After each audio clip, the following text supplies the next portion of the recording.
Hi everyone, we are back on 01funding.com. I've got the great pleasure to have on the mic Stéphane Roussel, who is the Managing Director of the corporate venture of SOLVAY. SOLVAY is a great company in the chemical industry, but not also. Hi Stéphane. Hi, pleased to be with you today. Thanks to be on the mic on 01 Funding. You are in charge of the corporate venturing at Solvay.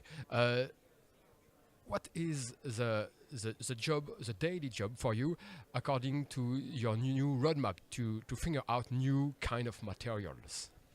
So yeah, the daily job is really to be kind of a go-between between a large corporation and entrepreneurs. So what we try and be in that world is to be a bit at equal distance from the mother corporation and entrepreneurs. So we can provide obviously funding to startups that are somewhere in the, I would say, gravitational field of Solvay. So if we can bring something else than money to those startups to accelerate them, so equity can be part of what we bring, but we also are positioning ourselves as I would say, the main entry door to the group to help them navigate our company. Do your daily job close to research department, because we are here in the Deep Tech conference.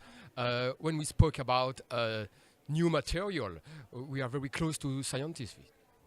Yeah, so what we do is really look at startups that are developing new technologies, but I would say we are also looking at new business models and new market opportunities. So it's not only about science, well, it's science turned into business, and also new business models and emerging market opportunities. And just also an additional word on this is we work internally. Obviously, we are reporting to the CTO, but the activity is more open to the rest of the group than being linked only to the R&D community. And we work a lot with business colleagues.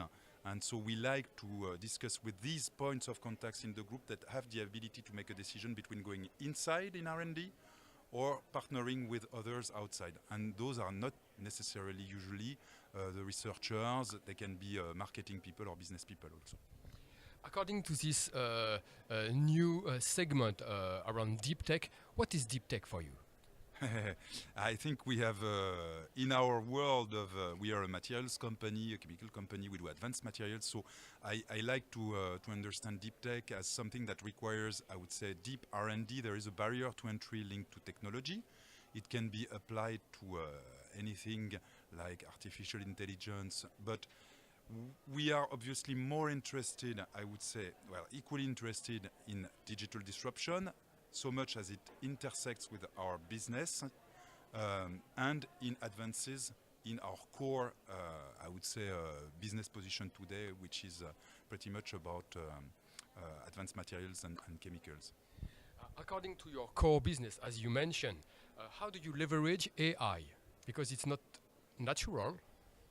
Yeah, no, that's right. So AI is for us a way to accelerate innovation. We have just announced today an investment in Noble AI, so a Silicon Valley-based company that has two value props. I would say one is a universal ingestion engine that helps extract the gold mine of our internal data. I mean, we have created over 153 years of existence, massive amounts of experimental data points that today are sleeping in notebooks, PDF documents, and so on. So what Noble is about making sure, allowing us, our researchers, to have access to these data by ingesting the documents that on which they are today and creating the structured database out of these documents. Second value prop is a recommendation engine that guides researchers towards solutions of their problems more quickly than they would do through random walk or. If we go further in this way, could this tool could be not also an asset, but a player for qualifying a deal flow? For example, if we go further in AI, could we have a AI advisor who could match the gap between academic research paper information that you have inside and the market? So it Help you to invest. Sure. Closer to my activity indeed. Using AI in our business, day-to-day business, is interesting. We are looking at how we can perform better on the scouting of startup companies. Using AI can be of interest. I know of funds that have created a seat at their investor committee for an AI. So yeah, people in our space sit in the board. Yes, exactly. So an advisor that is an AI sitting at the board. I think still we can be better at scouting, and AI will bring tremendous opportunities of doing so. Still, there is a part of investment making, decision making, which is a lot about people, that chemistry between human beings that will be there whatever. But it can definitely help us. We have not gone there yet. Let's back now to the corporate venturing activity. How can you explain us a little bit more about the deal flow strategy? How do you screen the key players for you? So we have people present in the regions, right? So venture capital is a very regional activity, so you need to be present in ecosystems. So we go there and scout physically for startup companies. In areas like the US where things are very mature, you have competitions that are organized and so on. So that's one way to go. I would say the other way to go is more web crawling or through newsletters. I mean, there are a lot of startup companies that are publishing, obviously, to be visible about their progress. So we can do a lot on the desk, I would say. And so we try and combine both. And we also try and have a differentiated approach to ecosystems. So some of them we want to be present physically and build a longer-term relationship and become more intimate because they are closer to what we do. Some others we would have a more remote surveillance or of the deal flow, and there we could be, newsletters and web crawling might be enough. How many startups have you in the nowadays portfolio, and what is the average amount that you invest? Yeah, so we are an early stage investment. So we are in early stage investment. So we have 80 million euro that we play with.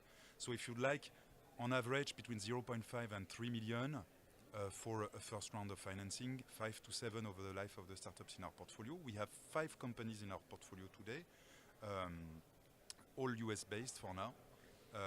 And I would say most of them we've put around 1 million in a first round, and one we've put 3 million.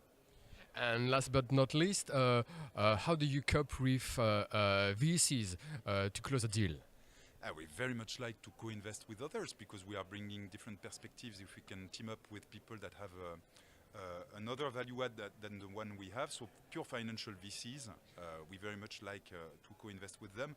And also, I would say, leading players in certain market verticals that have a better informed view of technology trends in their markets. So we like to follow originally. So we've decided, for example, to make 2 investments in common with Phoenix Venture Partners, a team that we know very well in the US. When we invested in their first fund, when we were starting our ventures activities, we followed in their second fund, and we have 2 investments in our portfolio in common. Okay, very great.